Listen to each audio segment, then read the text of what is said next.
दीपावली के अवसर पर दिनांक 10 अक्टूबर 1999 सुबह का सत्संग।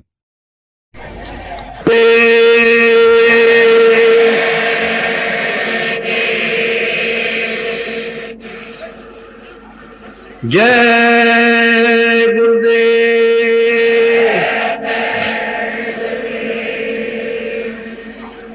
जय गुरुदेव। नाम किसका? जय गुरुदेव। नाम किसका? लगाओ मेरी नैया सते घोर पार लगाओ। हाँ, सते घोर पार लगाओ मेरी नैया। बही जाती जगधार में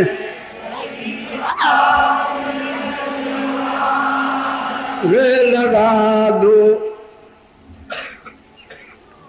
लगाओ मेरी नैया सते घोर पार लगा।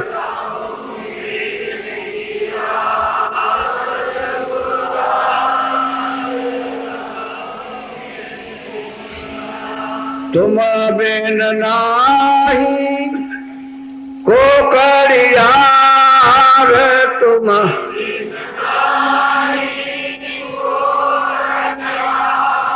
वे लगा दो डूबी खेप किनारे लगा।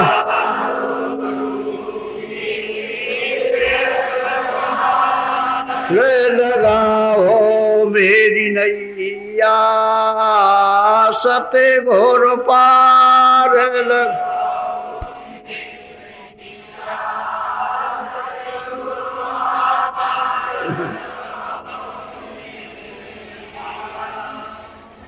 सहेली मत तू मन में हारे, सहे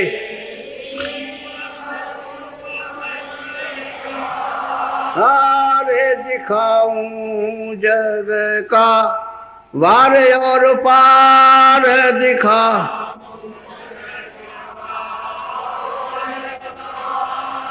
वे लगाओ मेरी नैया सते घोर पार।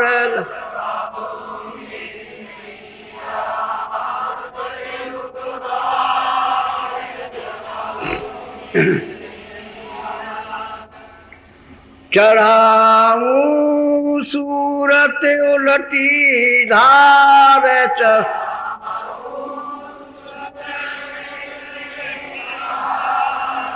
शब्द संग खे उतारूं पार सब।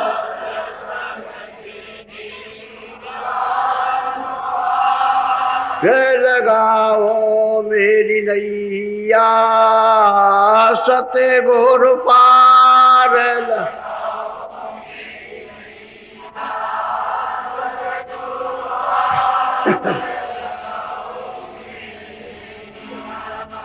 गुरु को धर ले ये मजारे, गुरु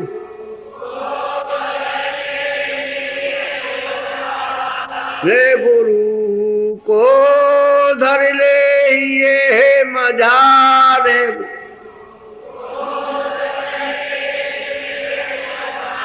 रे नाम धोने घाट में सुने झनकार ना।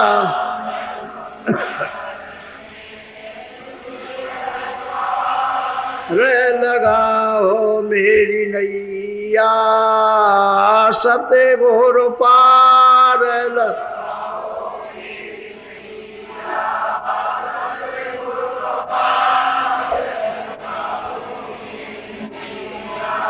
तरंगे उठती बारंबार तर,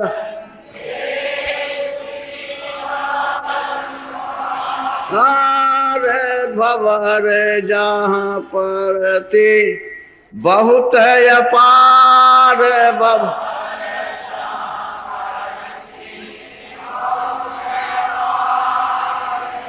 लगाओ मेरी नैया सत्य घोर पार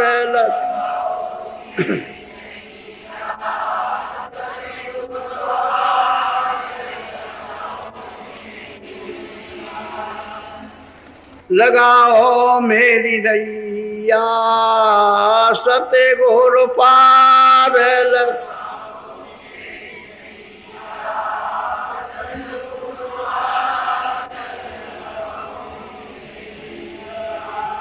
मेरे से पहुंची 10वें द्वार मेरे आरे सते गुरु दीना पार है उतारे सते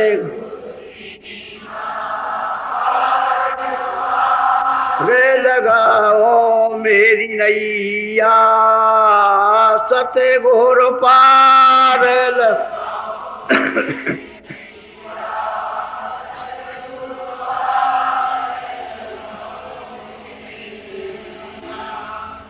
धन्य धन्य गुरुदेव कृपा सेंद पूरन धनी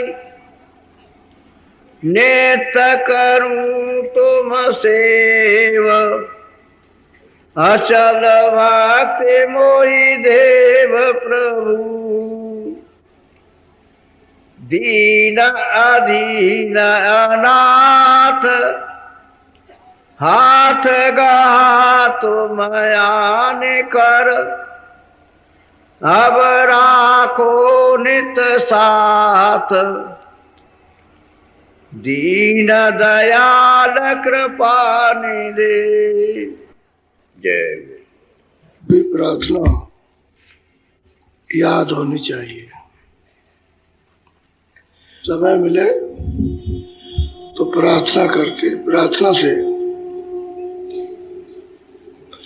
मन रुकेगा, बाहर नहीं भागेगा। जब मन रुकने लगे तो सुबह बैठ जाओ या ध्यान में बैठ जाओ। भाई हमेशा इस बात को याद रखो, जब भजन में मन साथ न दे तो कोशिश करो मन को रोकने की। नहीं रुकता है उसको छोड़ दो, फिर ध्यान पे बैठ जाओ। तुरंत ध्यान पे बैठो। फिर मन अगर ध्यान में साथ न दे तो फिर छोड़ दो ध्यान को, सुमरन करने लगो। जब सुमरन करने लगो और आपका मन साथ न दे तो कोई प्रार्थना शुरू कर लो। उसी समय प्रार्थना कर लो कोई, और फिर भी साथ न दे छोड़ दो, उठ जाओ, फिर अपना जो कुछ करना। और जब समय मिले तो फिर बैठो। फिर बैठोगे, फिर देखो कि मन साथ देता नहीं देता। तो मन का एक वेग होता है, जैसे हवा चलती है ऐसे उसका वेग होता है।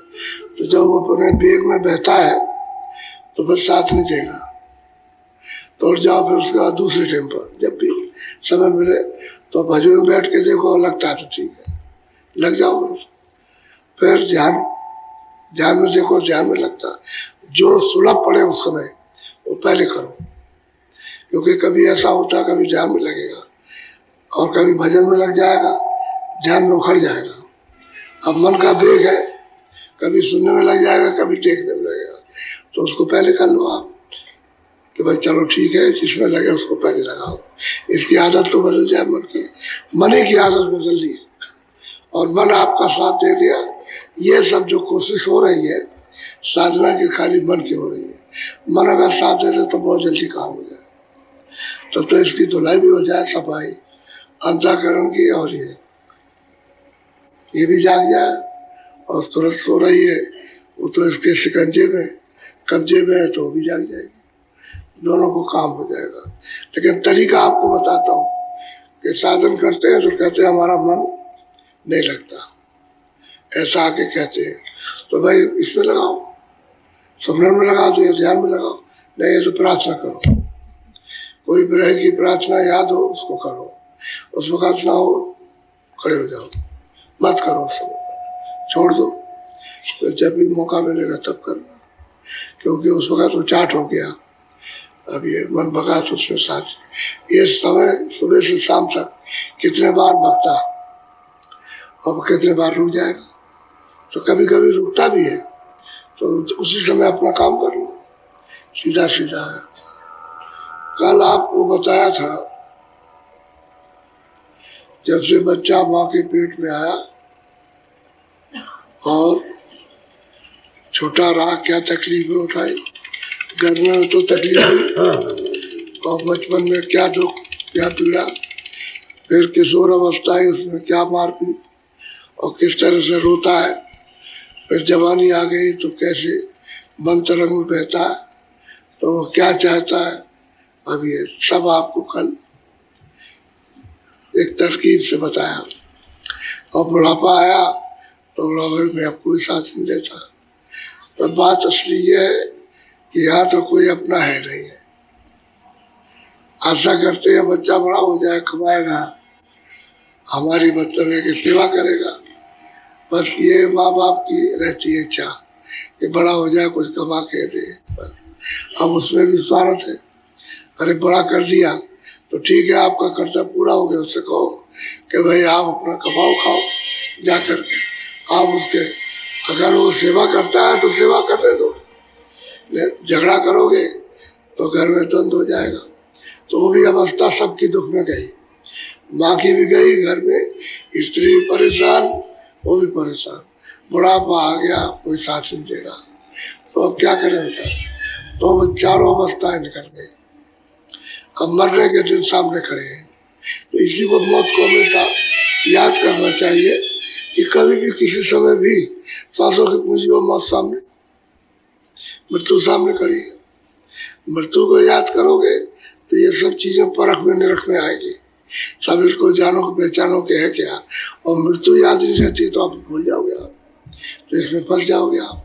फिर इससे मोह ममता, और मृत्यु याद रहेगी तो ममता नहीं। अरे भाई किसके लिए क्या है, जब मतलब है जाना है अपने अपना समय पूरा करके, तो भाई हम क्या करें। तो किसी महात्मा से पूछो भाई अब हम क्या करें, ये बात तो समझ में आई, तो कहेंगे भाई तुम भजन करो, तुम अपना धन प्राप्त करो। ये धन शरीर का, जगत का, और भजन जो है वो जीवात्मा का धन है। तो उसी धन को पाने से पार होगी, और ये जगत के धन पाने से पार नहीं होती। इसमें तो फंस जाओगे और इसी मोह ममता में उलझ करके फिर मृत्यु हो जाएगी, उसी में जन्म हो जाएगा। और उसको जीवात्मा को जगा लोगे और नाम को प्राप्त करोगे तो ऊपर चढ़ चलोगे अपने घर की तरफ। असल में जमीन लिंग शरीर की भी ऊपरी है, खाली ये जमीन स्थूल की है, स्थूल शरीर की ये जमीन है। लिंग शरीर की भी आंखों के ऊपर है, उसकी जमीन ऊपर है, और सूक्ष्म की भी उससे ऊपर है, और कारण शरीर की भी उससे ऊपर है। तो मतलब है ब्रह्म पद में। और जब सूरत है इन शरीरों से ऊपर जाएगी तो वहां जमीन उसकी मतलब ये शब्द रूप हो जाएगी, तो ऊपर जमीन, जमीन इसके रहने के ऊपर है। अभी अपने घर में पहुंच जाएगी तो वहां धरती, असली धरती तो वही है, वो चेतन धरती है, ये नाशवान धरती है। वो अस्थायी है, इसका विनाश हो जाता है, तो ये है। तो असल में बात यह है कि आप उस जमीन, उस धरती का सुख, उस आनंद का, वो तो अपार है।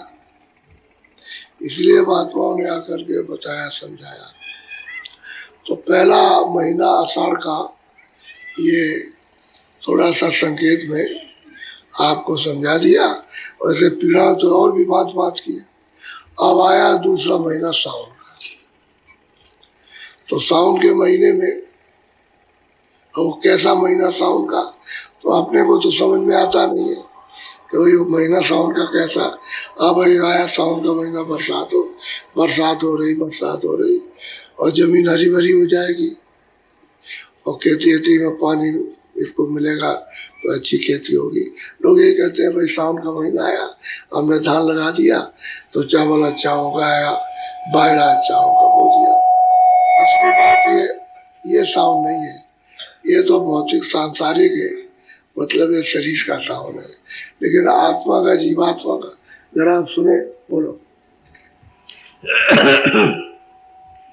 सावन आया मास दूसरा, सास मरी घर आया। कहते हैं कि भाई सावन का महीना, अब इस महीने में जब हरा भरा होता है तो इच्छाएं जो है, वासनाएं, ख्वाहिशें तरह तरह की जागती, तरह तरह की ख्वाहिशें, हमको ये मिल जाए, हमको ये मिल जाए, हमको ये मिलेगा तो ये होगा, ये मिलेगा तो ये होगा, ये मिलेगा, मकान बना लेंगे तो बड़े आराम से सुख से रहेंगे, सामान मिलेगा, पहनेंगे, खाने को मिलेगा तो अच्छा अच्छा खाएंगे, तमाम तरह के मोह ममता ये सब। तो कहते हैं भाई सावन का महीना आया, आषाढ़ के महीने में तो बड़ी विपदा होगी, अब सावन का महीना आया तो इच्छा बनी। इच्छा कहते हैं सास को, और ससुर जो उस पर बैठ करके जो रस लेता है उसका नाम है मन। तो कहते हैं वहां से हटा, इंद्रियों के घाट से मन हटा, तो मतलब यह है कि इच्छा ख्वाहिशें इसकी कम हुई, तभी तो ये जगेगा, अपने घर की तरफ जाएगा, क्योंकि ये सहदल कमल से आया मन, उसका भंडार वही है, सहदल कमल में ही भंडार है उसका, और उसी जगह बुद्धि का भंडार है, उसी जगह चित्त का भंडार, उसी जगह अहंकार का भंडार है। आगे अहंकार और बुद्धि और मन ऊपर नहीं जाते हैं, वो यही भंडार है, यही विलय हो जाएंगे।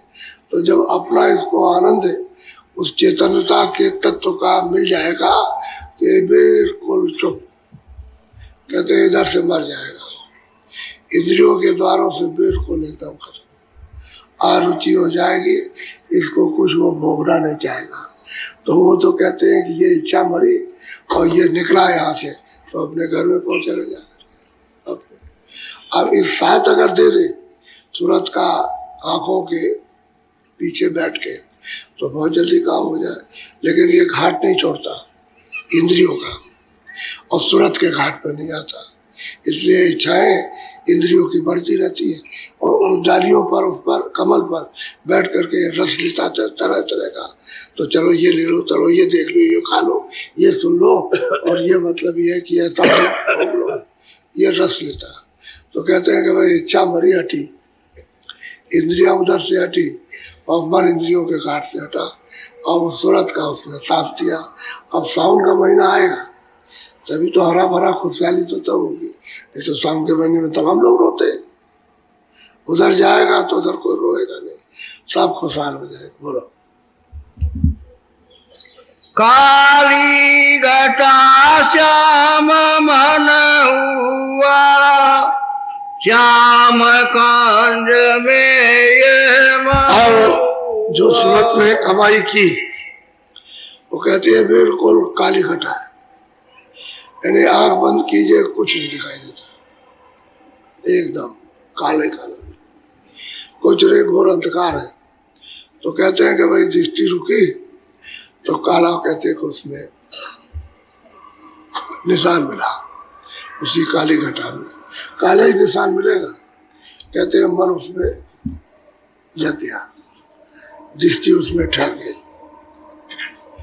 तो फिर क्या है कि श्याम, जब दृष्टि ठहरी मन उसमें लगा तो कहते हैं कि श्याम, कज में मन मुआ, उसमें प्रवेश हो गया, मुआ का मतलब उसमें प्रवेश हुआ, उसमें हो गया, तो बाहर से सफेद, बाहर से नीला और बीच में सफेद है, और फिर चारों तरफ से मतलब है नीला, और बीच बीच में भी इसमें सफेद, और नीला पड़ता है। तो नीला क्या होता है, तो उसके सामने पर्दा आ गया, तो दृष्टि उसमें ठहरती है, मन उसमें लगता है, लय उसमें होता है, उसमें प्रवेश हो जाता है, तब पता चलता है। वैसे जब आप बैठो ध्यान पर तो काली घटा है, कुछ नहीं दिखाई देता। हमको गुरु महाराज ने जब रास्ता बताया तो महीनों 18 घंटे लगा, 18 घंटे, 6 घंटे में सब करना, 18 घंटे। अब अपनी बात बताते हैं, तो कहते हैं महीनों तक कुछ नहीं दे रहे, लेकिन हताश नहीं हुए कि गुरु महाराज की कृपा हो सकता है अपना कुछ बुरा हो, अपना कुछ कर्म बुरा हो जिसकी वजह से नहीं कुछ होता। ये नहीं जो रास्ता गलत है तो हमने कह दिया ठीक नहीं, गुरु ने कृपा नहीं किया और ये नहीं और वैसा नहीं, ये नहीं। आपसे गलती कुछ हो रही होगी, हो सकता है नहीं कर रहे होंगे, लेकिन हम अपनी बात बताते कि 18 घंटे समय दिया और उसका जरा भी चिन्ह बाल के बराबर भी पता नहीं चला, तो थक थोड़ी गए और महीनों देते रहे लगातार। तो जो मोटा शरीर था वो बिल्कुल दुबला हो गया, ऐसे हो गया और फिर भी नहीं कुछ हुआ। हम अपने अनुभव की आपको बात बताते, लेकिन हमको ये हो गया कि जो रास्ता बताया वो सच्चा है। अब या तो करने में गलती है या अपना कोई बुरा काम है या हमारे ऊपर पर्दा लगा हुआ जिसकी वजह से नहीं होता है, लेकिन बताने वाले बिल्कुल सच्चे हैं। लगे रहे, तो गुरु महाराज के पास गए तो कुछ नहीं बोले, तुम जोर से लगे रहो, जोर से इसमें लगे रहो।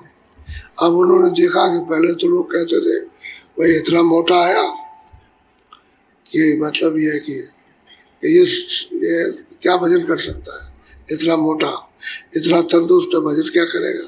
तो उन लोगों ने जिन्होंने कहा तो मेरे सामने कहा कि इससे भजन क्या नहीं हो सकता, ये तो इतना मोटा है कि भजन कैसे करेगा। तो हम कुछ नहीं बोले, चुप रहे।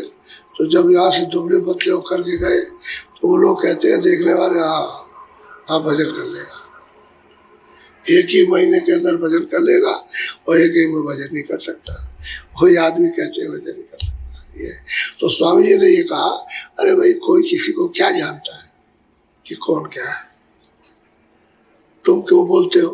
अरे कोई किसी को मोटा हो पतला हो क्या कोई जानेगा, अब किसी के ऊपर में कृपा हो क्या पता चले। और फिर चले आए वहां से सत्संग सुन के, फिर किया जोर से और फिर महीने भर फिर गुजरा, नहीं कुछ हुआ। तो हमने कहा ठीक है दर्शन कर जाए, दर्शन करके फिर लौट के आते। दर्शन करने गए, 2 दिन रहे वहां, सत्संग सुना, फिर आए और उसके बाद तब शुरू हुआ। 18 घंटे समय दिया, तब दया हुई, कृपा हुई। तो असल में बात यह है कि अनुभव तो होना ही चाहिए, क्यों नहीं होता है, क्यों होता है, क्यों देर लगती है, कुछ ना कुछ तो है गुरु महाराज की कृपा। तो ये कहते हैं कि भाई काली घटा है, उसमें मन और दृष्टि ठहरी और उस पर निशान मिला काला, उस पर दृष्टि जमाई तो मतलब यह है कि वो चिन्ह दिखाई दिया। तो कभी सफेद होता है, कभी नीला हो जाता है, कभी सफेद होता है, कभी चारों तरफ होता है और फिर उसके अंदर में फिर में तब निकास होता है, तब वो निकास होगा अंदर से, तब पता चलता है कि कुछ है। ऐसे कैसे, ऐसे अगर कर दे तो सब सरलता से न प्राप्त कर ले, थोड़ा सा तो कुछ करना ही पड़ता है वो, लेकिन फिर भी मालिक की दया रहती है, उनकी कृपा रहती है। बोलो। गरजे बादल चमके बिजली मनसा मोरी अब ये सावन का महीना, बदली। अब ये उसका ध्यान और भजन है। जब करता है तो शुरू में तुरंत कहती है कि भाई ऐसा होगा। पहले जब शुरू में किया तो बिल्कुल काली घटाएं छाई हुई, उसी में गुरु ने बताया कि भाई तुम ऐसी दृष्टि को एकाग्र करो, एक जगह रोक करके रखो, ऊपर नीचे नहीं देखना, और तुम्हारा काम है सिर्फ ऐसे निगाह रखो और मन को साथ रखो, बस इतना। तो तुमको चिन्ह मिल जाएगा, चिन्ह मिलेगा उसी पर आंख रोको, बार बार रोको उसी पर, और रोकना आ गया तो जल्दी काम होगा, तो दरवाजा जल्दी खुलेगा। जब दरवाजा खुला तो सामने मतलब ये दिखाई देता है। अब उसके देखने से, श्याम कन्या के देखने से उधर से बिजली चमकती, बादल गरजते बड़े जोरदार, बड़ा कड़ाके का बादल गरजता, उसमें से बिजली चमक रही। तो जब वो चमक नहीं आएगी तो मतलब सूरज बर्दाश्त क्या करेगी। एकाएक प्रकाश मिल जाए तो बस आँख बंद हो जाएगी, क्यों कि सहन नहीं कर सकती। हालांकि प्रकाश ही प्रकाश है, अंधेरा नहीं है, लेकिन उसको बर्दाश्त नहीं करता, आँख बंद हो गई। अब वो चमक जब आएगी, बादल गरजेंगे, तो कड़कन होती है, बड़े तेज की हवा लगती है, तो धीरे धीरे उसको फिर लप आँख बंद हो गई, फिर खुली, फिर आप कोंदा होता है तो देखते हो बिजली का, आँख बंद हो जाती है, फिर खुलती है, फिर बिजली फिर बंद हो गई। तो उस प्रकाश को बर्दाश्त नहीं कर सकते। अब इससे कितना गुना ज्यादा, यानी बादल गरजते हो, बिजली चमकते हो, प्रकाश उसी को धीरे धीरे बाहर बनते, धीरे धीरे बंद होगी, धीरे देखती रहे, देखेगी, फिर बंद हो जाएगी, फिर देखेगी, फिर बंद होगी, ठहरती है, और फिर ठहरते ठहरते ठहर जाती है, उस प्रकाश को बर्दाश्त कर लेती है, सहन कर लेती है, तो वह फिर आँख बंद नहीं होती है। फिर वो चाहे कितनी चमक आए उसको बर्दाश्त, जब ऊपर की चमक आएगी तो फिर यही होता है। तो कहते हैं भाई श्याम कंज में मन हुआ, उसमें प्रवेश हो गया, तब फिर बादल गरजते हैं और बिजली चमकती है। तो कितना सुहावना, जब बादल गरजते हैं, घन घमंड नव गजगा गरजत घोरा, और प्रियाहीन डरपत मन हुआ, दामिन दमक रही घन माई, और खल की प्रीतिता सिरनाई। दामिन चमकती है, बिजली चमकती है, कड़कन होती है, बड़ा घोर शोर होता है। अब उसको कहते हैं कि भाई कितना सुहावना और कितना आनंदित वो बाजे होते हैं, बाजे होते हैं, मन उसमें लग जाता है, और फिर ये इच्छा ऐसे भागती है जैसे किसी ने खदेड़ दिया और भाग खड़ी है, जैसे डायन होती है ऐसे भागती है। तो जब उसको रस मिलता है तो एकदम से मुड़ता है, फिर मुड़ेगा मन, फिर मन सूरत का साथ देगा। बोलो हाँ। सूरत निरत की झड़िया लागी, दोने अनंत सदन से अब उधर से जो बिजली बादल गरजे, बिजली चमकी, और जब स्थिरता हुई तो सूरत देखते हैं सामने, और निरत उसको कहते हैं, उसका गोलाकार बन जाएगा, उस सामने दृष्टि गोलाकार बनता है, और उसी में वो देखती जाती है उसको, उसी को निरत कहते हैं। जैसे टार्च होता है तो आगे फोकस होता है, दीवार पे पड़ता है, वही बीच में निरत है, यानी उसकी जो रोशनी आती है बल्ब की, तो बल्ब तो सूरत है, और वो मतलब ये कि निरत है, तो आगे वो देखती है। कहते हैं कि अनंत शब्दों की, बेशुमार अनगिनत शब्दों की झड़ियाँ लगी हुई हैं, तरह तरह की वाणियाँ उच्चारण हो रही। उन वेदवाणी को सुन करके, उस आकाशवाणी को सुन करके कितनी खुशी की प्रसन्नता होती है कि सूरत जागती है कि अपनी भाषा सुन रही है। ये सूरत की भाषा, क्योंकि वो लिंग शरीर की भाषा, लिंग शरीर छूट जाएगा तो सूक्ष्म शरीर की भाषा, अब उसको तो उसे भाषा आ जाएगी। तो अपनी भाषा से सब प्यार करते हैं, वो तो चेतन भाषा है, तो वाणियाँ उसकी, तो वो बाजे बज रहे, तो अनंत शब्द बाजे बज रहे, और वाणी उच्चारण भी वेदवाणी का हो रहा उसका, अब वो सुनने को मिलता है। उच्चारण बराबर होता है, बाजे तो दूर है, लेकिन जब निकट में पहुंचोगे तो उच्चारण हो रहा वाणी का, बाजा नहीं, वाणी का उच्चारण हो रहा, शब्द हो रहा, उसका उच्चारण हो रहा, तभी तो लिखा गया। अगर वाणी उच्चारण ना होती तो फिर उसको लिखते क्या कागज पर, उसी को सुनकर के तो फिर मन लिखा, तो उच्चारण होता है। वैसे बाजे बजते हैं, बहुत घनघोर बाजे बजते हैं, लेकिन दूर होने के कारण, जब निकट में पहुंचते हो तो बाजे नहीं, सब बदल जाते हैं। तो उसमें बोलो वृद्धयावस्था चेतन लागी, काल आई जब सिर पर। अब क्या करें, जो काम अपना नहीं करेगा, सोता रहेगा, तो वृद्धावस्था है। अब मतलब सिर पर आ गई, काल आकर के कहता है भाई तैयारी करो, मैं आ गया हूँ, मेरा मकान है, मैंने तुमको दिया था, मेरा मकान खाली कर दो। अब रोता चिल्लाता है कि अब क्या करे, उसका वहां दौड़ता है, वहां घुसता, कोई बचा लो, कोई मुंह में, कोई ममता में, कोई किसी में, कोई किसी में, कोई बच्चों में, सब जगह भागता। अब वो तो घबरा गया, आवाज दी कि भाई हम आ गए, हमारा मकान खाली कर दो। तो अब ये बादशाह लेकर के, तो तो वृद्ध अवस्था तो ऐसी होती, लेकिन अगर जाग गए तो अपना काम बन गया। फिर वहाँ काल का काम क्या हो, तो काल के स्थान से ऊपर हो गए तो काल कुछ नहीं कर सकता। मौत से निकल जाओ, इसलिए कहते हैं जीवत मृतक हो रहो। जीते ही में सूरत को शब्द के साथ जोड़ करके ऊपर हो जाओ, जो मौत का कबल है उससे परे निकल जाओ, फिर आपकी मौत हो गई। फिर शरीर को कोई तकलीफ नहीं, कोई पीड़ा नहीं, कुछ नहीं कर सकते, कोई डर नहीं सकता, कोई भय नहीं। तो काल इसी तरह से अगर वृद्ध अवस्था आ गई तो उसके संकेत हो गए मैं आ रहा हूँ। तुमने अपने लिए क्या तैयारी की, तो आपने क्या तैयारी की, कुछ नहीं की। जैसे कि तैसे ममता मोह अंधकार में सोते रहे तो फिर तकलीफ तो होनी है। और भजन कर लिया तो फिर क्या तकलीफ, वो कुछ नहीं। वो तो साधक कहता है कि अच्छा है कि इस पाप के देश में पापी लगेगा, अच्छा है इस वक्त में निकल जाए, तो चाहता है कि यहाँ से चले जाए। लेकिन श्वासों की पूंजी है, उसको जल्दी नहीं खत्म कर सकता, क्योंकि वो तो तरीके से निकलेगी जो रास्ता आप चाहोगे बीच में खत्म हो जाओ, नहीं, महात्मा खत्म कर सकते, वो उस पूंजी को डाइवर्स कर दे, यानी इधर से इधर जोड़ दे।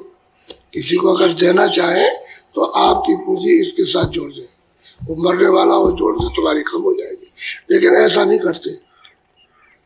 अगर कोई कहेगा कि हमारी पूंजी इनको दे दीजिए, तब तो हो सकता है जब वो कहे सच्चे हृदय से कि हमारी पूंजी दे दीजिए या कम कर दीजिए हमारी, तो उससे प्रतिज्ञा कराएंगे।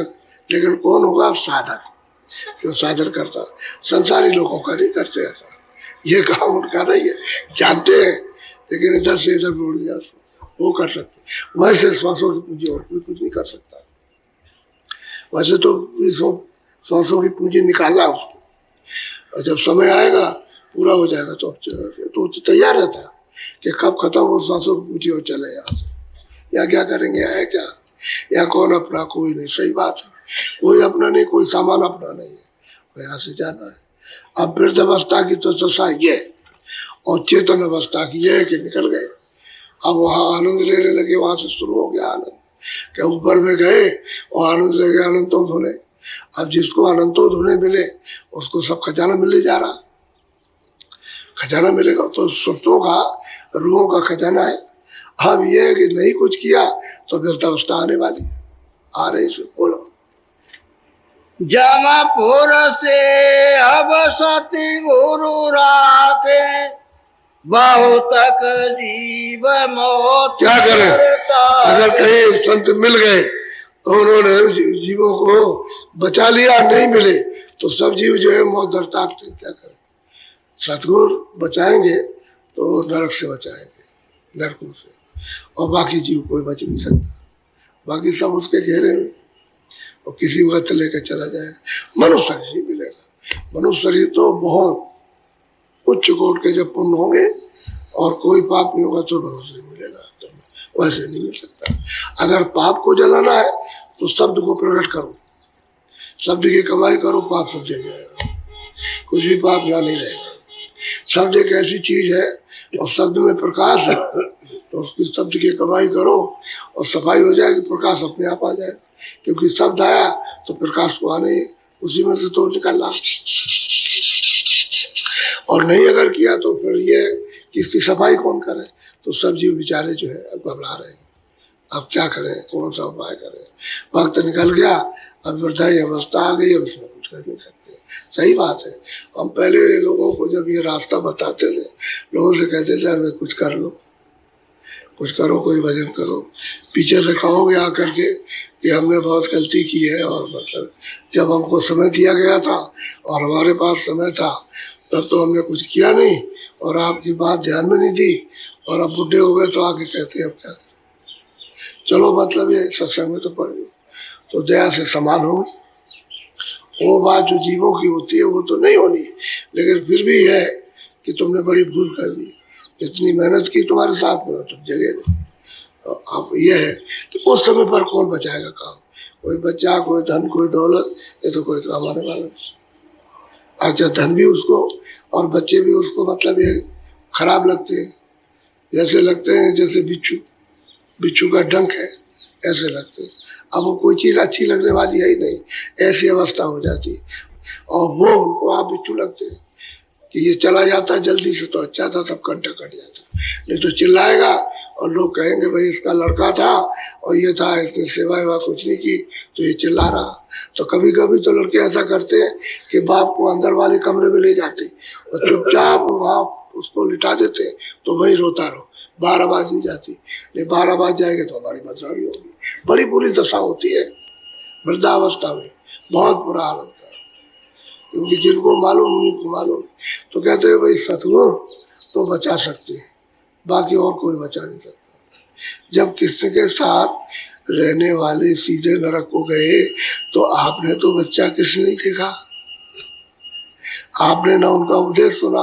वो जो साथ रहते थे आगे पीछे, जो उनकी भक्ति करते थे, जो वचन का पालन करते थे, वो तो सीधे नरक को गए और आपने तो वो तो बहुत दिन हो गए। इसलिए उन्होंने कहा महात्मा को खोजो। बोलो। काल घटा जब आकर छाई, धारा मोते अधिक। अब ये है कि एक तो निकल गया, एक तो उजाले में पहुंच गया, एक सूरत, वो तो निकल के आनंद लेने लगी। और जिसने कुछ नहीं किया उसकी कहते हैं मौत धारा, यानी काली घटा छा गई। अब उसको क्या श्वास चल रहा, जाने वाला जाने वाला जाने वाला बस, और घेर लिया चारों तरफ से और घर को ढा देते हैं, यानी इसको सबको बेकार कर देते हैं, इसको गिरा देते हैं। तो निकल के आनंद लेने लगी। और जिसने कुछ नहीं किया उसकी कहते हैं मौत धारा, यानी काली घटा छा गई। अब उसको क्या श्वास चल रहा, जाने वाला जाने वाला जाने वाला बस, और घेर लिया चारों तरफ से और घर को ढा देते हैं, यानी इसको सबको बेकार कर देते हैं, इसको गिरा देते हैं, किसी काम करे, न उठ सकता न देख सकता, बस चल रही है, श्वास चल रही है, उसको घेर लिया और घेर करके ले जाते। सिपाही सिपाही है, एक तो पुण्य करेगा धर्मदूत आएंगे और एक पाप करेगा जमदूत आएंगे। लेकिन जब तक हिसाब नहीं होगा तब तक कुछ नहीं कहेंगे। हिसाब यहाँ से खींचा और वहां खड़ा कर दिया मजिस्ट्रेट के सामने, उसने सब देखा वही है, और देख करके उसने कहा अच्छा ठीक है, इनको फलाने नर्क में या फलानी योनि में इसको ले जाओ, तब फिर वो ले जाते, तब वो पकड़ के लेते हैं, तभी फिर मार शुरू हो जाती है ऊपर। फिर वो वाला अच्छा ये भी लिंग शरीर में, वो भी लिंग शरीर, लिंगी शरीर में पकड़ते, ये शरीर वहां नहीं होता, वो लिंग शरीर होता, वो भी चेतन ले गए, पकड़ के ले गए, फिर वहां ले जा करके। तो रास्ते में बड़े अंधेरे होते, पहले उजाला होगा फिर अंधेरा होने लगेगा, अंधेरे से फिर अंधेरा, फिर कुछ नहीं दिखाई देगा, और बिल्कुल अंधकार धुंधकार, एकदम धुंधकार, कहाँ ले जा रहे ले जाते, फिर वहां पिटाई करते जीवों की। तो वहां सब हिसाब किताब सब धर्मराय का सब लिखा जोखा कर्मों का वहां लिखा जाता है, सब चलता रहता है। तो और महात्माओं को दिखाई देता है हिसाब किताब सब, तभी तो बचाते हैं, नहीं बचाएंगे कैसे? जब देखेंगे तब तो बचाएंगे, नहीं देखेंगे क्या बचाएंगे? बोलो। जीवने करे घबराई, काया गढ़ दीन बस उनको क्या देर लगती है, काया गगर ये मकान है, बस ला करके फौरन उन्होंने गिरा दिया और बस जीवात्मा पकड़ लिया, ये पड़ा, इसको भूखते रहो गाड़ते रहो, जो आपकी तबीयत है तो करते हो तो ले गए निकाल। अब तुमको क्या पता है कि वो कहाँ गया? जब आप खुदा के अंधे हो तो आपको क्या हो, आप कहावत चली आ रही भाई स्वर्गवास हो गया, स्वर्गवास हो गया, तुमने देखा नहीं, उसकी तो कोई चिट्ठी पत्री आई नहीं और तुमने देखा नहीं, तो क्या हो, क्या करोगे? और जिसने देखा वो कहता है सुनाता, उसकी आप सुनते ही नहीं कि भाई वहाँ ये हो रहा और ये रास्ता तुम्हारे निकलने का और ये तुम्हारे डूबने का। तो जो बताता है उसकी बात ही नहीं सुनते हो, इसी मौज चौज में रहते हो थोड़े दिन, और ये भी धोखा ही है। इसमें कौन सा सुख है? कोई चोरी करता है तो चोरी किया, उसमें मतलब वो भी तकलीफ से किया, अरे जाएगा रात को जाएगा, तेरे हो जाएगा। कितने आदमियों को देखा कि चोरी करने जाते हैं, खेत काटते हैं, तो वहां से कोई आया, उधर से किसी ने खास दिया, बोल दिया कौन है, तो भगा वहां से मैदान में, तो बस भगा उसको, तो वह कांटे लग गए रास्ते में। अब देहात में जंगल में तो कांटे होते हैं, सब कांटे टूट गए, उसके दर्द हो रहा उसको, वो भी मुसीबत। चोरी करने जाओ तो एक से आसानी से, बड़ी मतलब होशियारी बरते, आ जाए तो डंडे पड़े, फिर क्या पकड़ लिया जाए तो बड़ी उसकी दुर्मत होती है। तो वो भी कोई सुख से नहीं है, कोई आराम से नहीं, और उसके बाद कोई बचता भी नहीं। कुछ बचे तब तो ये हो, तो सब चीज बड़ी तकलीफ से, और फिर भी क्या करें, मजबूर हो। आदत है उसकी, खराब से खराब काम की आदत है, और अच्छे काम की आदत पड़ जाए तो अच्छा करो, ये है। और अच्छे और बुरे का मेल नहीं हो पाता। अच्छा करेगा उससे बुरे का मेल ही होगा, बुरा करेगा अच्छे का मेल नहीं होगा। वो कहेगा मुझको तुम्हारा पसंद नहीं, कहेगा मुझको तुम्हारा पसंद नहीं। तो इसी तरह से जब महापुरुष जब मिल जाएंगे तो एक को तो चढ़ा ले गए, अब वो तो चढ़ के आनंद लेने लगा उसका, और दूसरा वो सबके साथ फंस गए। अब उन्होंने तो कुछ किया नहीं, तो मौत कहते हैं काली घटा छा गई आंखों के सामने, अंधकार ही अंधकार है, और आवाज दी उसने, और आकर के खड़ा हो गया, निकलो चलो यहाँ से। अब वो देख रहा है कि हमने इतने दिनों से जमा किया था, हमारा ये सब लिया जा रहा, सब चीज चिल्लाता, बहुत जोर का आवाज देता। अब आवाज उसको कौन सुने, तो महात्मा उसकी आवाज को सुनते हैं कि किस तरह से भयंकर आवाज में रोता है, और फिर उसको निकाले जाते हैं। उसको तो कायागढ़ को गिरा दिया, कुछ नहीं कर सकते, बादशाह हो कोई हो, धनी मानी हो, कायागढ़ को वैसे गिरा देगा और जीवात्मा को निकाल देगा। बोलो जमपुर जाई जीव पछतावे, जमक दूत नित बहुत। अब ये बताओ कि एक जो चेत गया जाग गया, उसने तो अपना काम शुरू कर दिया। वो तो मतलब ये है कि निकल पड़ा, चल पड़ा, आनंद लेने लगा अपनी जीवात्मा का, सूरत का, ऊपर उसको धन मिलने लगा। और एक ने सुना, कुछ नहीं किया, मनुष्य शरीर पाया तो उसको पाने का ही उद्देश्य है, किसी महात्मा की खोज करे। सबका अधिकार है ये, और सबको आदेश है कि आप किसी न किसी महात्मा को ढूंढे जो इस विद्या को, इस धन को, जो इस रास्ते को जानता हो। तो आपने उस अधिकार का, आपने क्या किया, अपमान किया।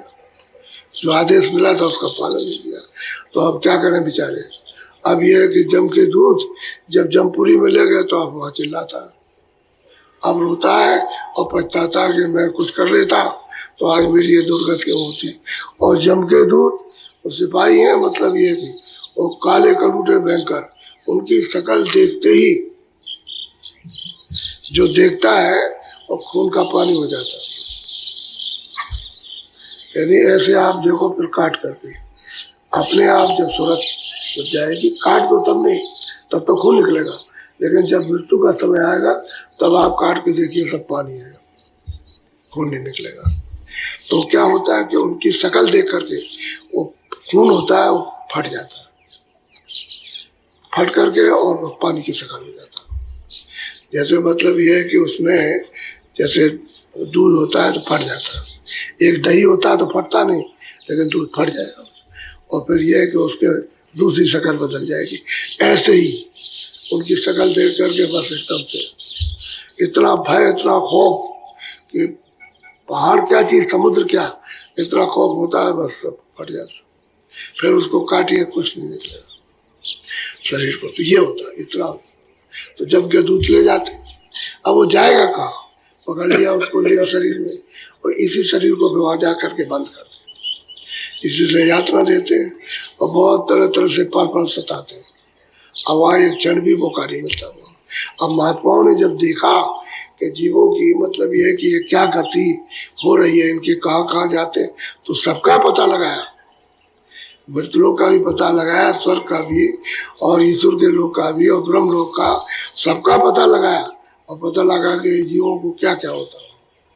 मृतलोक ने देखा, चारों खानियों का पता लगाया, 84 लक्ष योनियों का। तब आकर के उन्होंने कहा, अरे भाई तुम कुछ नहीं कर रहे हो, घाट पर आकर के लौट गए हो। अरे मरसूल भी घाट पर बैठ करके तुमको ऊपर चला जाना चाहिए, आंखों के ऊपर में नई नई दुनिया, पुरातन सनातन, समझ गए, सुख की दुनिया, आनंद की है, उधर जाना चाहिए, और तुम इधर जा रहे हो, तकलीफ में जा रहे हो। अब क्या करें, अब तमाम जीव एक कोई निकलेगा, बाकी सब जा रहे हैं अंधेरे। बोलो नाना बात बताओ, इतने लोग हैं, अगर मैं इनसे बुरा काम कोई कराऊं तो यहाँ कौन आएगा? एक मोटी की बात कहता हूँ, इनसे कोई बुरे काम का आदेश दो कि तुम ये बुरा काम करो, ये ऐसा करो, तो यहाँ कौन आता है? ये तो आदमी को अकल रखनी चाहिए, थोड़ी बहुत तो अकल होनी चाहिए। कोई भी हो उसको थोड़ी भाई कोई बात तो है, तो उसको ये अच्छा काम है तब तो मतलब ये तो, बुरा काम में कोई टिकता नहीं, अच्छे काम में तो हमेशा टिकेगा, क्योंकि अच्छा तो अच्छा ही है और बुरा बुरा ही। बुरा तो मतलब वो तो दगेबाज है, वो कोई सत्य बात नहीं है। और अच्छा काम हमेशा सुधारबाज, स्थिर है, सुखबाज है, सुधारबाज और सुखबाज है। इतने लोग आते हैं कि किसी से बुरा काम करवाएगा, हमारा कोई आदेश नहीं रहता, कोई किसी को आदेश नहीं। अब तो सब हमारे पास आते हैं, बदल जाते हैं सब, हर तरह के लोग आते हैं, चोर भी आते हैं, डकैत भी आते हैं, हर तरह के बदमाश आते हैं और बेईमान आते हैं, मतलब झूठे आते हैं, तो सब यहाँ धीरे धीरे करके बदल जाते हैं, सब अपने आप को छूट जाता है। क्योंकि हमको काम ही नहीं करा, हमको तो ये कराना था कि दिन में ईमानदारी मेहनत से जो भी करते करो, बच्चों की सेवा करो, शाम को भजन करो, असली काम कराना। तो इसमें तो कुछ है ही नहीं, इसमें तो कोई बदमाशी नहीं। दिन में काम करते रहे, आपको समय नहीं मिलेगा, और शाम को बच्चों की सेवा की, भजन किया, जब समय मिल जाए तो इसमें समय मिलेगा, कोई काम ही नहीं कि चलो भाई किसी के साथ में बदमाशी करें, यही काम रहता है। अब देखते हो रात को सेवा में जाते, सेवा कराई तुरंत वहां छोड़ करके भाग करके यहाँ आए, सोचे अभी यहाँ से जाएंगे और जाने के बाद फिर सेवा करेंगे और फिर बाहर भागेंगे। अरे इनको मौका ही नहीं मिलेगा, बुराई करने का जब मौका नहीं मिलता तो फिर भजन करो, कोई सुमरन करे, कोई ध्यान करे, कोई प्रार्थना करे अपना। ये चीजें सबको समझना चाहिए, समझ समझ करके जो समझदार होते मुड़ जाते, और इस तरह से पड़े रहेंगे, पकड़ ले जाएंगे वो जमदूत, तो फिर आपका क्या होगा? यही तो बात थी। राम के वक्त में जब त्रेता समाप्त होने लगा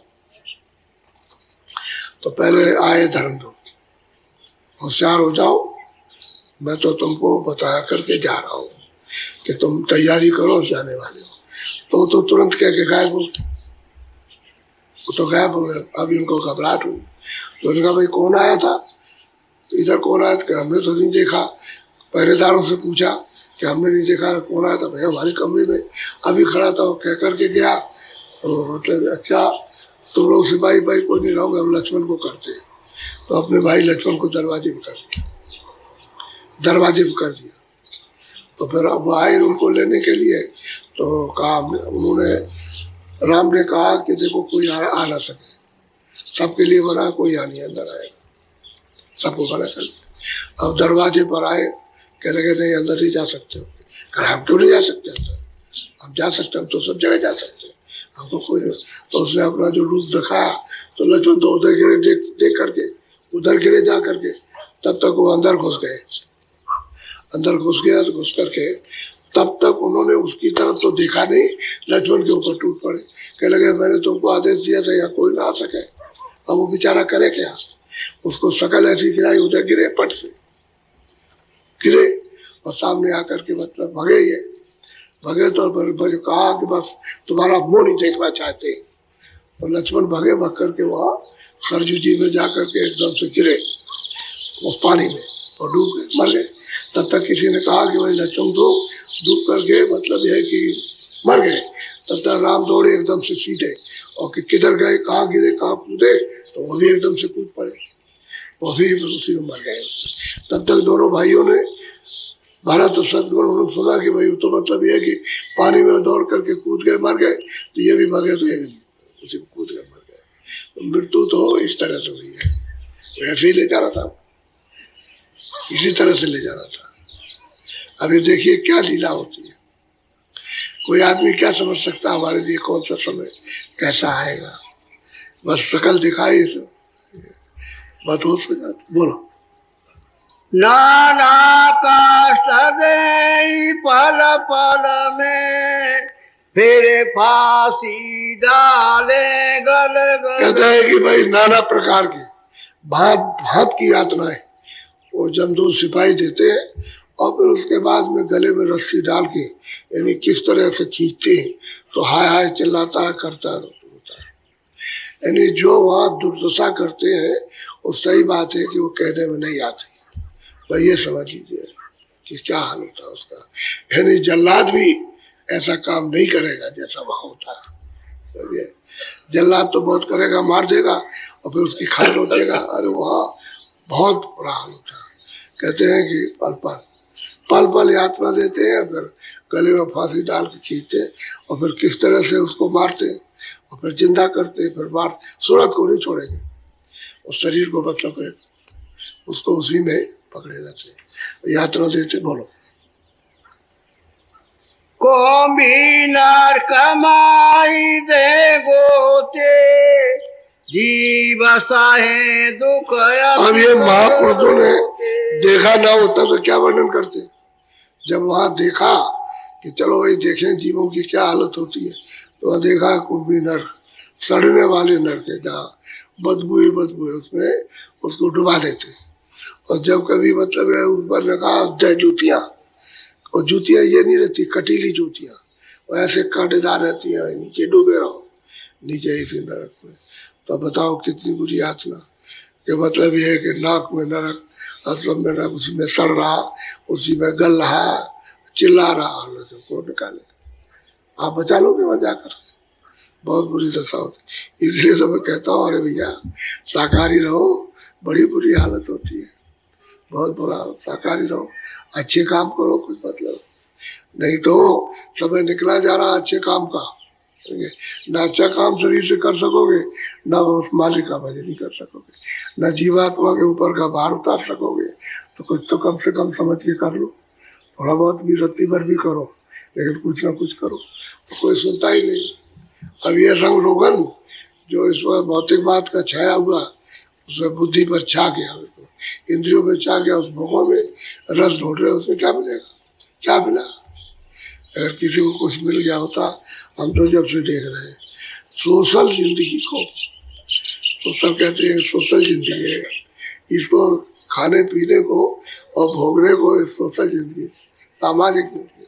अरे कोई जिंदगी है भी एक तरह का। यार क्या क्लेश है, तो हम देखते ही रहते हैं, कुछ कहते नहीं है, चुपचाप मतलब ये उसको समझते हैं, आपको समझाते हैं, होशियार हो जाओ। ये दशा जीवों की हो रही है। बोलो, वे निर्दयी दया नहीं लावे आते तेरा से जीव। कहते वो तो निर्दयी, उनको तो हमको मिला कि उनके साथ ये कर रहा है, ये तुम जो कर्जा लादा उसको अदा करो, भोग है। अब वो बेचारे क्या करें, उनको आदेश मिला, उसका उल्लंघन नहीं कर सकते, तो निर्दयी है, दया नहीं, उनमें दया ही नहीं।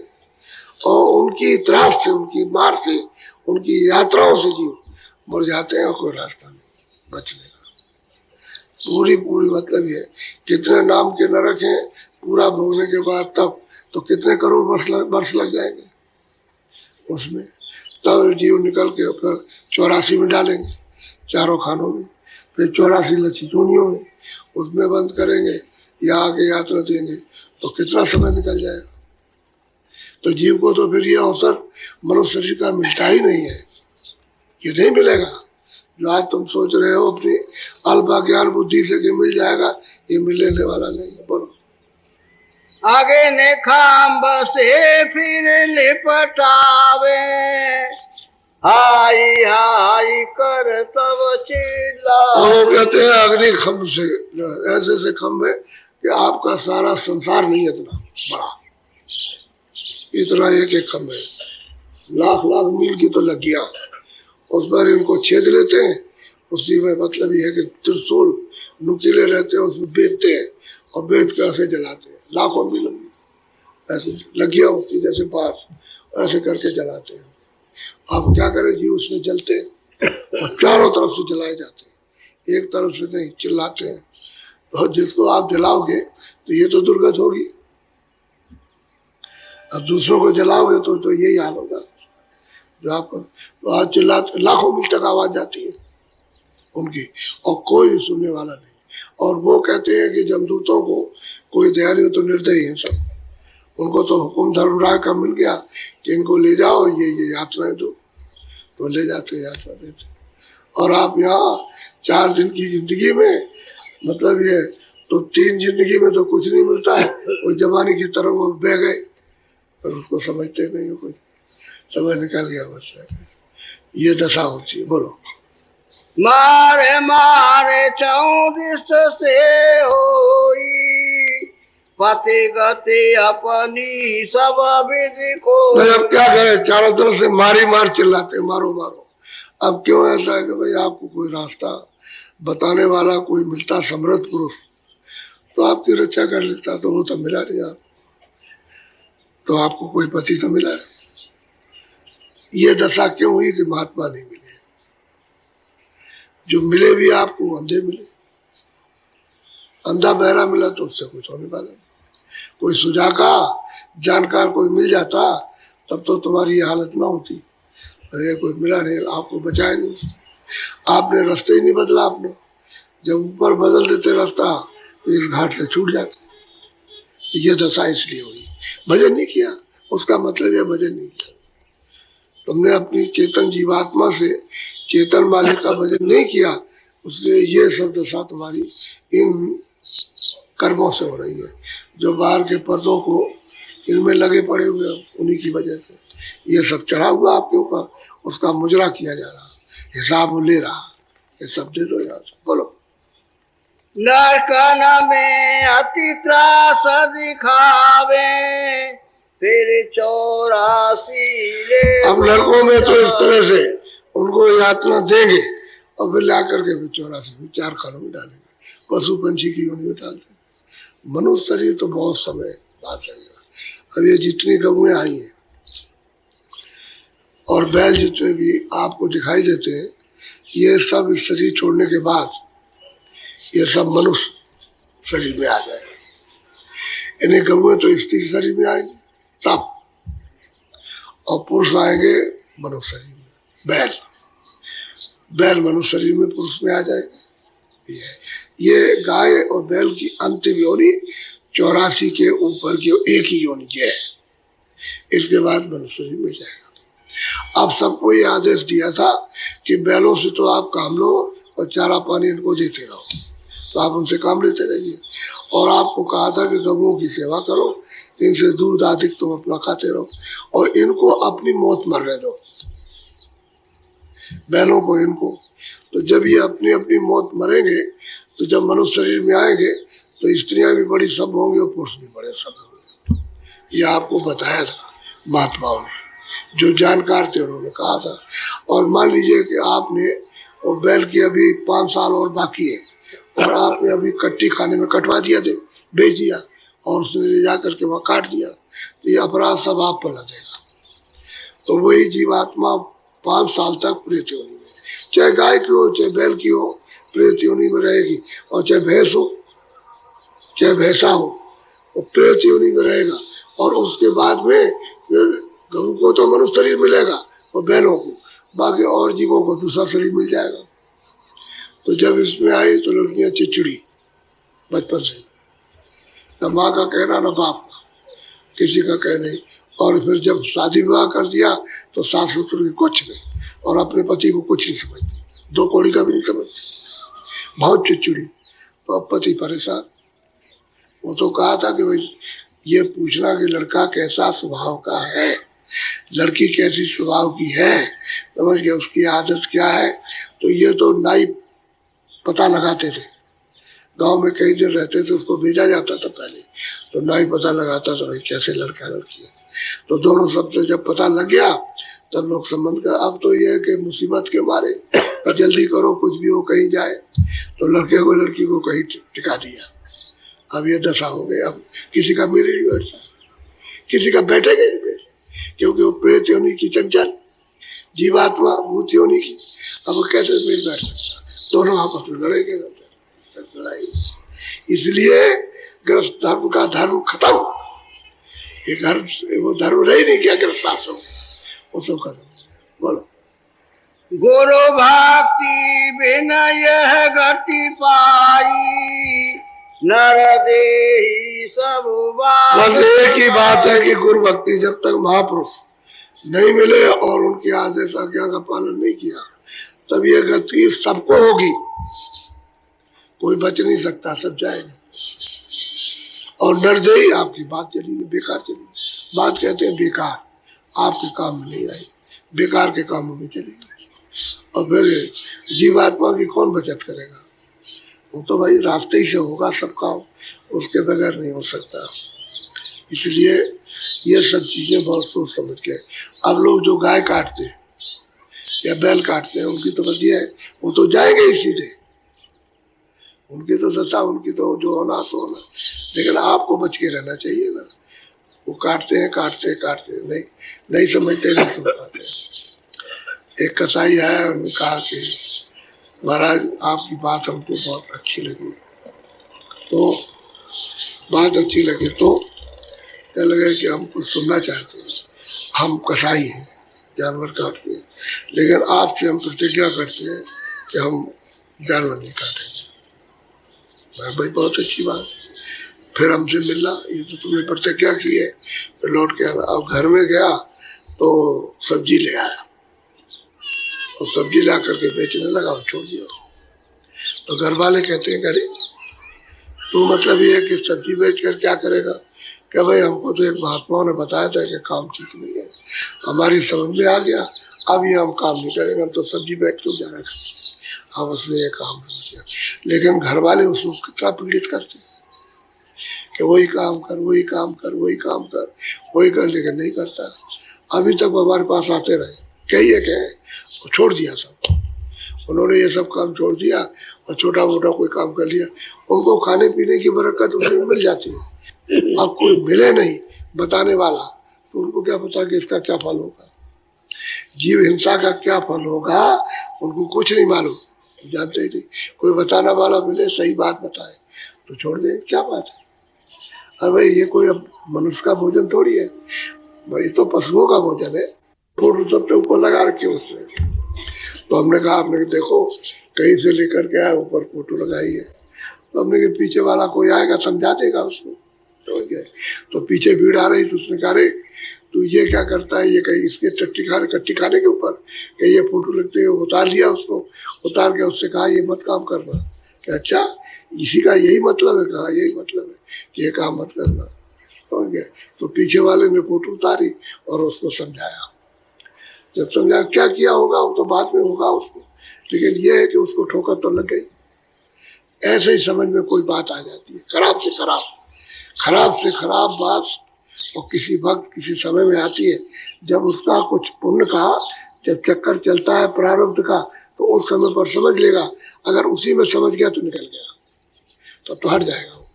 और फिर उसको नहीं समझ पाया तो पढ़ा लेगा, तो बहुतों का सुधार हो जाता है, बहुत लोगों का। तो इसलिए ये सब दुर्गत क्यों? भक्ति बिना, महापुरुषों का जो रास्ता नहीं मिला और आपने भजन नहीं किया उसके बिना, ये दुर्गत हुई।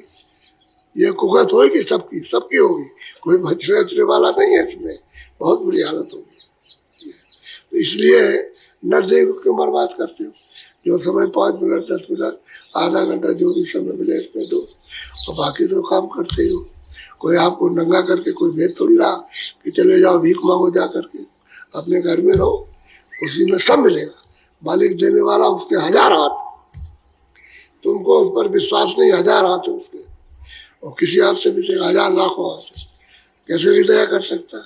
लेकिन अब तुमको नहीं मानो, यकीन विश्वास हो जाए वही तो तुम्हारी पकड़ है कि हाँ भाई ये करेंगे तो मालिक हमको इसका फल देगा। तो आप अच्छा करो, बुरा क्यों करते? बोलो।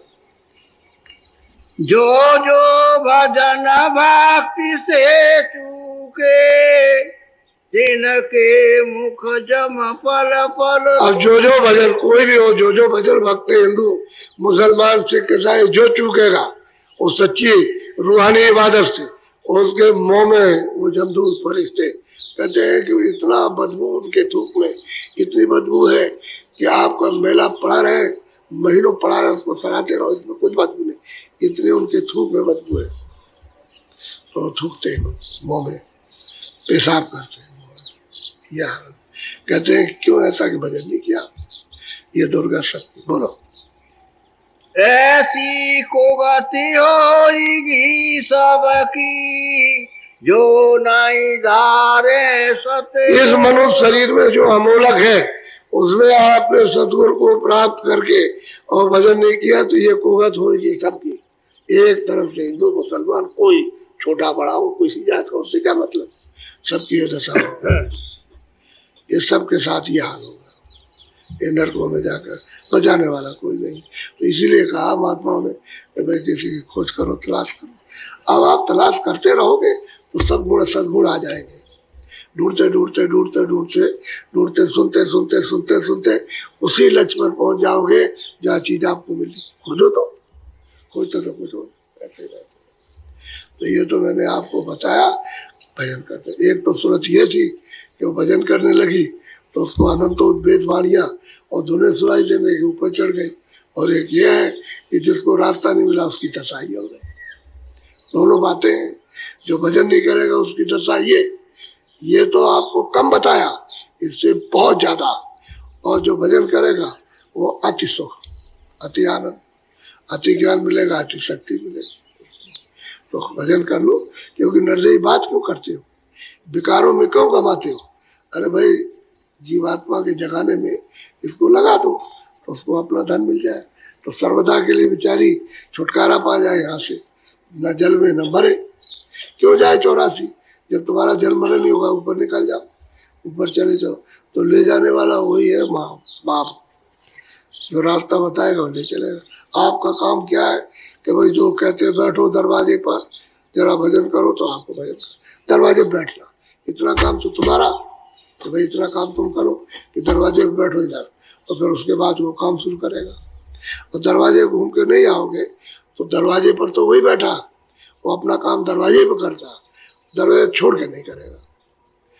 और जो दया कर रहा है इसलिए कर रहा कि तुम ये दरवाजे छोड़ करके घाट पर आ जाओ अपने। ये पराय इंद्रियों का घाट है, और इधर है सूरत का घाट, ये जीवात्मा का घाट। यहाँ करके यहाँ बैठ जाओ तो दया होने लगे आपके ऊपर। इधर बैठते नहीं हो तो एक आदमी छोड़ के भग रहा, उसकी हालत नरदेवी भी बर्बाद गई, संसार में कुछ मिला जुला भी नहीं, चाहे बादशाह हो चाहे कोई हो, धनी मानी, उसकी यही दुर्गता होगी, ये दशा होगी, बचने वाला नहीं। क्योंकि दिखाई देता है ना, तो उसके लिए क्या। अब वैसे कहा जाता तो आपको यकीन नहीं होता, किसी के सहारे से कोई बात कह दी तो इसको और भी कहा, तो जो बात पर देखेगा वो कहेगा। और क्या बोलो। सतगुरु बिना कोई नहीं बाटे, नाम बिना चोरा। कहते हैं कि सतगुरु जब मिलेगा तभी वो नाम बताएगा, तभी भेद बताएगा, तभी जुक्ति भजन की बताएगा। तो कहते हैं सतगुरु मिल जाए और मिलने के बाद वो नाम दे दे, नाम दे दे तो बचाव हो जाएगा। और उसके बगैर कोई जीव नहीं बच सकता, कोई भी नहीं बचेगा। अंधाधुंध है तो रेलम पेड़, ये जगत अंधा है, उसे भगे चले जा रहे भेड़ों की तरह। कहाँ जा रहे किसी को कुछ पता नहीं, और गड्ढे में गिर के सब खत्म हो गए। ऐसे ही हाल है। तो कहते हैं सतगुरु के बगैर कोई बचने वाला नहीं है, और सतगुरु मिले और नाम दे तब बचेगा, और नाम नहीं देगा तो नहीं बचेगा। बोलो। दया महरे हम सतगुरु पाया, चढ़ी सूरत मन गगन। अब वो सूरत कहती है गुरु की हमारे ऊपर दया, दया महसूस, दया हुई हमारी सूरत, नाम को पकड़ करके गगन में आकाश में अब चढ़ती है, अब चलती है। उनकी दया हुई, क्योंकि हमको सतगुरु मिल गए। कहती है हमको मिले और उनकी दया महर घाट पे हुई तो हमारी सूरत नाम से जुड़ी और ऊपर चढ़ी, नाम को पकड़ा। बोलो। सोना मंडल जाई झूला झूली, सावन मास लिया फल। कहते सुन मंडल जब ऊपर चढ़ गई तो मतलब ये उसने ईश्वर के देश को ईश्वर को भी देखा, और ब्रह्म के देश को ब्रह्म को भी देखा। और कहते हैं आगे चल के सुन मंडल में 10वें द्वार कर जाकर के अपने मतलब है कि साथियों के साथ जो अंत रहते हैं उनके साथ, कहते हैं वहाँ झूला झूलने की मौत, वहाँ आनंद आता है झूलने का। वो तो ऐसे ऊपर देखो तो मालूम होता है कि करोड़ों करोड़ों योजन ऊपर से रस्सियाँ पड़ी है और उस पर सुरते बैठ करके झूला झूलती है। तो लाखों इधर योजन और लाखों योजन इधर चली जाती है, झूला झूलते इधर जाती है, इधर जाती है। इस तरह कहते बाहर तो वो है, यहाँ कहाँ बाहर। तो कहते हैं गुरु मिल गए और उन्होंने बताया और हमको नाम से जोड़ा। तब हम गंगा मंडल में चढ़कर इन सबका दीदार दर्शन किया और देखा सबको। और कहते हम गए पुल पार करके, तो वहां सुन में गए, तब अपने साथी जितने में वो मिले हमको। वहां साथी मिलते हैं सच्चे, वहां सच्चे साथी, बीच में कोई सच्चा साथी नहीं है, वहां सच्चे सच्ची सुरते साथी। बोलो सखिया मिल सब गावन लागी, माया ममता देखत। अब बात है कि वहां तो कोई माया ममता है नहीं है, न वहां मन है, न बुद्धि है, न चित्त है, न काम है, न क्रोध है, न लोभ है, न मोह ममता, कुछ नहीं। कहते ये सब बिगाड़ दिया। बिगाड़ने का मतलब भगा दिया, ये सब शरीर से भाग गए। अब सूरत अपने उस रूप में, वास्तविक रूप में, जो इसका सच्चा रूप में उसमें पहुंची और वहां उनके साथ मिली जा करके, सब सखियों के साथ, हंसों के साथ मिलाप हुआ। तब ये आनंद बाहर खुला। बाहर वही मिलता है, बीच में खुला नहीं मिलता। बाहर का आनंद तो वही 10वें द्वार में, पार में, पद में, वाह वाह। और वही से सब तैयारी होती चलने की, ऊपर जाने की। बोलो हाँ। सभी सुहागिन झूले घरे घरे, पिया अपने को हृदय। अब कहते हैं कि वो पिया पद है, 10वां द्वार पिया पद है। त्रिकुटी के ऊपर में गुरपद और 10वें द्वार के ऊपर में पिया पद। तो कहते हैं पिया पद को अपने हृदय में धारण किया। कहते हैं सभी स्वागत निर्भय निश्चिंत होकर के कहते हैं झूला झूलती उसको, और वही से खबर पड़ती है उस सच्चे मालिक की, सत्य देश की, सत्यलोक की। तो कहते हैं जब वहां और निर्भय होकर के, कोई किसी तरह का बखेड़ा नहीं, सब बखेड़े से निकल गए, काल के जाल से निकल गए, कभी जल में नहीं गया, यहाँ नहीं। भाई वहां तो अपनी भूमि है, उस भूमि हरी भरी भूमि, आनंद से है, अमृत की भूमि है। सारा मतलब ये चेतनी चेतन खजाना है, सागरी चेतन चेतन है। और वहां जाने ये सबसे निकल गए। अब गुरु नहीं मिलेंगे तो रास्ता कौन बताए। सबसे बड़ी बात तो ये है, कोई गीता पढ़ो तुम और कुछ किताब पढ़ो, उससे क्या गुरु मिलना चाहिए। किताब में कहा, किताब में कोई रास्ता बताने वाला, भाई गुरु रास्ता बताते बस। पिया विमुख तरसे बहु नारी, जिनके पति परदेश। ये बात तो सच्ची बात है कि पिया के पति के बिना नारियां तरसती, और जिसको पति मिल गया उसको कितना, किसी को चाहिए।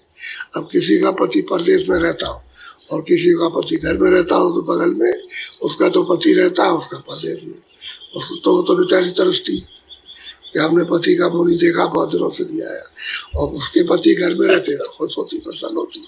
ये तो बात है।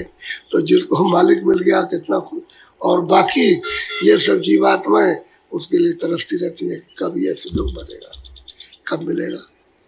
उनको तो ये अवसर मिलता ही नहीं। बोलो तिनको सावन काला नागा, दस रस खावे लागी। सही बात। तो सावन के महीने में तो सुरतों को जागना चाहिए था, और जाग करके मतलब है कि ऊपर चलती और अपने आनंद को उसको सब बाहर सब आनंद देती। लेकिन वो तो कुछ नहीं है, पति तो परदेश में है, उसको तो मालूम होता है सावन कुछ नहीं, काला अंधियारा है। और जिनके पति साथ रहते हो सावन का, सावन में तो तरह तरह की पूजा लोग करते, उसको बेचारी किसकी पूजा करे, वो अफसोस करती रहती है और वो पूजा करती। और बल्कि परदेश में पति उसको चिढ़ाती है और कि तू ऐसी निकली कि परदेश में उसको जाने दिया, हम तो अपने पति को कभी नहीं जाने देते। इसी तरह से जो सब रूहों का, सब जीवात्माओं का जो पति है, जिसको मिल जाए तो आनंदित है, और जिसको नहीं मिले उसके सामने तो यही है दशा काली। उसको क्या सुख मिलेगा, क्या उसको आराम और शांति मिलेगी, क्या आनंद मिलेगा। वो तो हर वक्त दोनों की चिंता लगी, दोनों बातें, एक की दशा ये, एक की दशा ये। एक तो मतलब प्रीतम से मिले, एक तो प्रीतम को छोड़ दिया। अब यह है कि कोई मिलाने वाला मिलना चाहिए जो राह बता करके उसको ले चले, तभी चल सकती है। तो समय खराब मत करो। ये सावन का महीना है, एक डूब गया एक उबर गया, सब डूब रहे हैं, कोई कोई उबर जाएगा, कोई कोई बचेगा, बाकी डूब जाएंगे सब। क्यों? उनको कोई विधि तो मिलेगा नहीं बचाने वाला, जीवों पर मेहर दया तो करने वाला मिलेगा नहीं, बाकी ऐसे अंधेरे में रहेंगे। तो दशा सबकी ये हो रही है। अच्छा, अब मैं आपको नामदान दूंगा, क्योंकि कल कह दिया था कि लोगों को नामदान देंगे, तो नामदान आप ले लीजिए। नामदान कहते हैं आत्मधन का दान। सभी प्रेमी भाई बहनों को मेरा सादर जय गुरुदेव। स्वामी जी महाराज कहा करते थे कि हमेशा पूरा सत्संग सुनो, सत्संग का एक भी वचन छूटना नहीं चाहिए। पता नहीं कब कौन सा वचन तीर की तरह हृदय को बेच जाए और आपका सुमिरन बनने लगे। सुमिरन ठीक ढंग से होगा तो ध्यान भी बनेगा, और जब सुमिरन और ध्यान बनेगा तो भजन भी बनने लगेगा। आप सभी लोगों को मेरी शुभकामनाएं। जय गुरुदेव।